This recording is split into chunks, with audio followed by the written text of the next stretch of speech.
Hi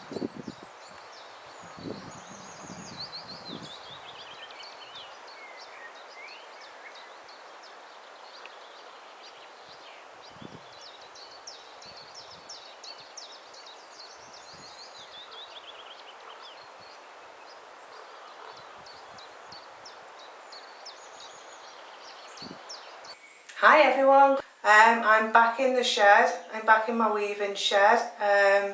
It's very nearly finished, which is really exciting. The floor is nearly finished now. It's all completely laid. The cement's all dry, it's all gone off, it's all nice and level, and I've started linseeding the surface because I was having a look on YouTube for ways in which I can seal the slate because it's very porous. I had to sand it to get all the cement off because it just wouldn't come off at all. There was just no way it was going to come off by hand, so I had to get the sander out and sand the surface off. So yeah, I took all the seal, any seal that was on it has completely gone. So I didn't want to use a chemical seal, but I didn't want to leave it porous because I thought if I dropped a cup of tea or I dropped any resin or anything like that on the floor, any varnishes or paint, it would just stain and it would just ruin the floor. So yeah, I wanted to put a seal down. Excuse me, there's loads of midges around tonight and I'm getting bitten. Even in here I'm getting bitten, so that's not a good sign. Yes, I wanted to put a seal actually on the slate. I was looking around on YouTube and on the internet and it came up that you can use linseed oil. I thought that was what I would do. I had 3 bottles in the garage, half used. One's got about a quarter in, one's got half, one was 3/4 full. So yeah, I thought it would be a good way of sealing the floor, but also using something that I already had. Because I priced the Slate seal, the chemical stuff, and yeah, it's dry in an hour. But I know from doing my slate buttons, the fumes can tend to stick around for a while. And it was over £20 a bottle. I think it was £25 a bottle and I needed a bottle and a half. Yeah, that wasn't an option. I didn't want to spend that kind of money to do the floor, not in a shed anyways. Yeah, using linseed oil seemed like a good option. That's what I've started doing. I'm going to show you now what I've been doing, show you what the floor is looking like. And then in the next video, the final video in this series, I will show you the shed finished with everything in it and what it looks like as a finished room, as a finished work room. So yeah, that will be tomorrow. I will do that as well. If you have enjoyed this series, please do subscribe to my channel. I mainly do knitting and weaving and things like that, but I do other things as well. I'm not a person that just sits down all day. I do a lot of other stuff as well. So this has been a good change for me and hopefully a change for you as well from all the usual knitting channels that are out there. So I'll just show you the floor, show you what it looks like, show you me putting the linseed oil on so you can see how I do it and see what it looks like. So this is what the floor is looking like at the moment with the linseed oil on. As you can see, it actually brings out the black of the slate.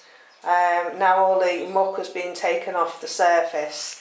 It does leave a slightly oily texture on the slate, but I'm sure over time, and once I've gone over it with a lint-free cloth, it will actually be more able for me to walk on it in barefoot, which is a priority of mine in here because I don't like wearing shoes. So yeah, I want to be able to work in here with no shoes on. So this is the floor loom, or part of it, that's going to go in here.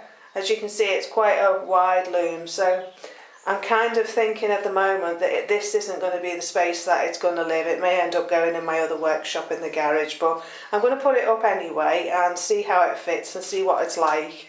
I can see already with the chair here that it is going to take up quite a bit of space, so I don't think that this is the space for it, but we'll see when it's up. I'll put it up anyway and we'll see how we get on.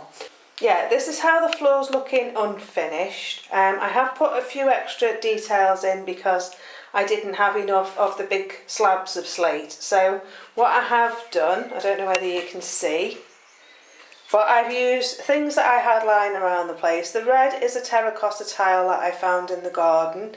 It has got a lovely detail on it that looks a bit like an English rose. So once that's oiled up, it'll look really nice.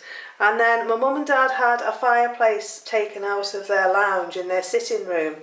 and there was quite a good few detailed bits, but also good sized square bits as well to fill in gaps. So that's what I've done along here. I filled in the gaps with the little blocks that I had from that.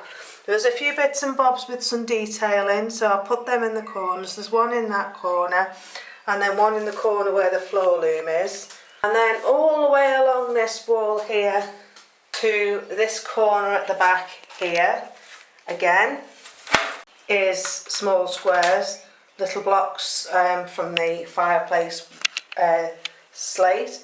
And then around that edge there as well, there is some small blocks. And then on that side, we have more flagstones, more really because that's where the floor loom's going to be, and that's more so that it can be level. Right, okay, I'm down on the floor, and I've got my linseed oil, boiled linseed oil. This one's called Bartoline. I think it was about £3.50 a bottle. This one was about 3/4 full. It was probably up to about there. So as you can see, I've only used about that much. Not used much at all. I've done about 1/4 of the floor so far, so yeah, I've not really used much at all. So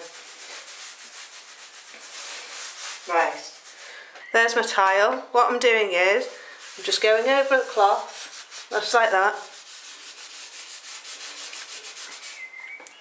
And then I've got my cloth, and then I'm taking my linseed oil and applying it to the cloth.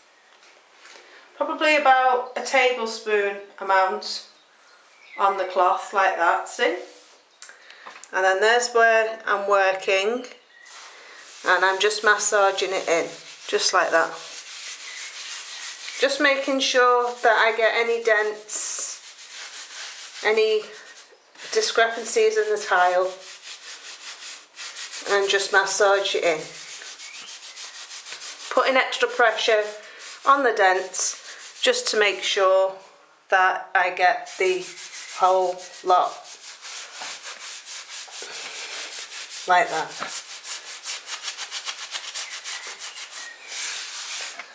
And then that's what it looks like. So as you can see, it's doing a really, really nice job. I'm really pleased. Yeah, that's what it looks like. So I'll just show you another one. This is the next one along. So again, I just take my cloth, wipe it over, just like that, just to make sure all the dirt, the surface dust is off. Whether you can see the cloth, it's getting quite a bit of dust off. And then you might just find that what you've got left on the linseed cloth is enough. So we'll just see. No point in putting any more on the cloth if it doesn't need it.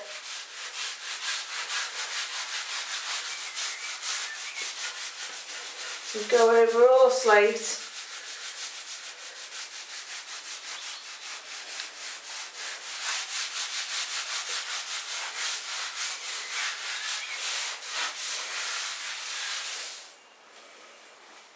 Turn the cloth over a little bit so you can get to another part and go over it again.